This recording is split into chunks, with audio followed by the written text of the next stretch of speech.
The Nikon Z8 has been one of my favorite full-frame camera systems to use, especially for the robustness, just so many features inside of this camera. Nikon is constantly updating it, and this latest firmware is adding features that we've seen in other Z cameras that's been missing in the Z8 that are finally there, and some features we have never seen before. Now, I'm not gonna go through all of them. I'm gonna highlight some of the top ones I think are gonna be more relevant to you, but I gotta tell you, this is a very feature-rich firmware update. It's not available for download yet.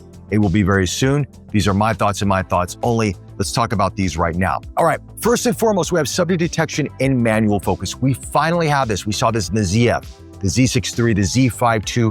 It's now coming here to the Z8. You've never used this before.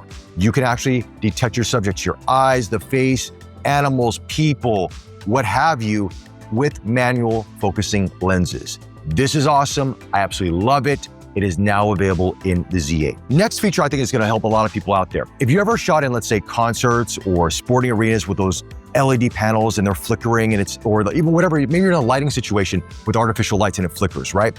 And you're capturing fast action and maybe slow action, and you have the high frequency flicker reduction settings in the camera. To adjust the shutter, it takes a long time to go to a faster shutter speed and bring it down to a slower shutter speed. Now you have built-in presets, which you can adjust inside the camera system and adjust accordingly. This is gonna save you so much time. Let's say you have to go 1/3000 in shutter speed in that area, so to speak, and then you have to drop down to 1/100 if someone's standing still. Instead of like winding that wheel over and over and over again, just hit the preset, bring it down, and you're off and running. It makes shooting so much easier, especially in these tougher lighting situations. We've got magnifying the frame to 400% even while shooting. This is something we saw in the ZF. It is now coming to the Z8. 400% is insane, but you can do that.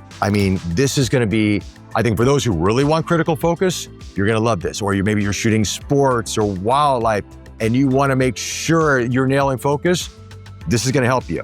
So again, this is a 3.69 million dot EVF, it's not a 5.76. So you will probably see a little bit of resolution reduction, but Nikon has adjusted it accordingly. Next, we have something that we haven't seen before on any Nikon camera system. Maximum aperture live view during autofocus and manual focus. Now, what is this exactly? Let's say that you are stopped down f5.6, f8, f11 respectively. That means there's less light coming into the system and your image is gonna get darker. When the image is darker, sometimes autofocus doesn't work accordingly. What's gonna happen with this is that the camera will open up automatically to its widest aperture so you can lock in focus. And then when you take the shot, your aperture will be where you want it to be set. So this is gonna make nailing autofocus a lot easier.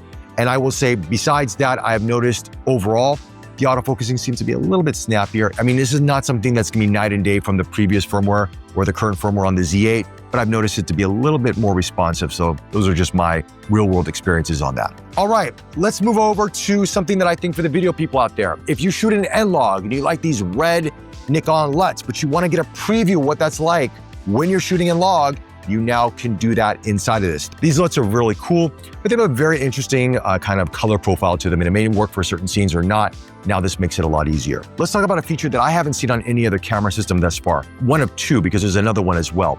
This is focus limiter inside the camera body. Now we've seen focus limiters on lenses, especially if you're using a lens close up on a subject. It doesn't hunt, go back and forth too much. It kind of stays within a range. Now you have it inside the body. So let's say you're doing concerts, wildlife, sports, longer lenses, and you want to make sure that you're getting your subject in focus, because sometimes it can lock onto the background, it can lock onto the foreground, what have you. You have to pull out, readjust your zoom, acquire focus again. It can be a bit tedious, especially if you're in a critical point of your photography. This you set in the camera system, your closest and your furthest distance, and it will stay within that range. And this is in the body. It's not in the lens, it's in the body. I haven't seen this before. I just tried it briefly, but I will tell you that you're gonna need to know your measurements it doesn't have to be completely accurate, but in the ballpark, because obviously if you're shooting like a longer distance away, I don't know how you're gonna do that. But yeah, it's just trial and error to get it to work, but at least it's in there, and this will help a lot. Because I've had this happen with bird photography where it's focusing on the bush, on the trees, and I'm like, no, I want it on the bird right there in front of me. This will make it a lot easier to acquire focus. All right, and finally, let's talk about the feature I think a lot of you are gonna be very excited about, but in real world usage, and I tried this, it's a bit more challenging, even if you have a very powerful computer. And that is pixel shift with AE bracketing and pixel shift with focus shift. Yes, this is pixel shift on steroids. I have never seen this anywhere else. Correct me if I'm wrong in the comment section below. I haven't seen this anywhere else. With AE bracketing, you're gonna get really good dynamic range when you're doing pixel shift. Now, of course, you can adjust how many images you're taking, et cetera, et cetera, et cetera. But with pixel shift, you really can't adjust too much with that. So with AE bracketing and pixel shift, you're getting a lot of images. Now, I tried with focus shift because I wanted to take a photo of my watch, because I product photography, capture the farthest portion of the frame to the closest, really get everything in focus. So I set it to 16 images for focus shift, right? And then pixel shift, I just turned it on. I got over 320 images in RAW, all right? Now, when you try to convert those, if you want to do this all in RAW, I'm using a Mac Studio M3 Ultra, 512 gigabytes of unified memory, pretty much spec'd out, right? I'm testing one out. It was not working in Photoshop. You could load the images in Photoshop, but as soon as you try to auto align, it just stayed there. It didn't move. I waited hours. It did not auto align. I tried it in JPEG instead of RAW. Did not have auto align as well. It's so much information. I don't know if you're going to maximize this. Again, you can adjust the numbers for focus shift or focus stacking, however you want to say it. I did the 16, which is pretty okay. You're going to bring it down to 8 thereabouts. But you have the pixel shift images as well. But the cool thing about this is you can actually have a separate folder. So these images go into a separate folder onto your SD card or CF Express card respectively. So it's not into your main bulk of images that you're taking, which is a good thing.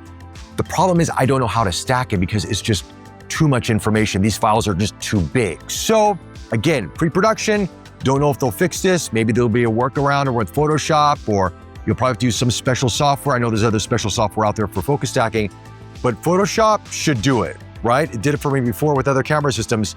This may be at its peak. Anyway, that's it, guys.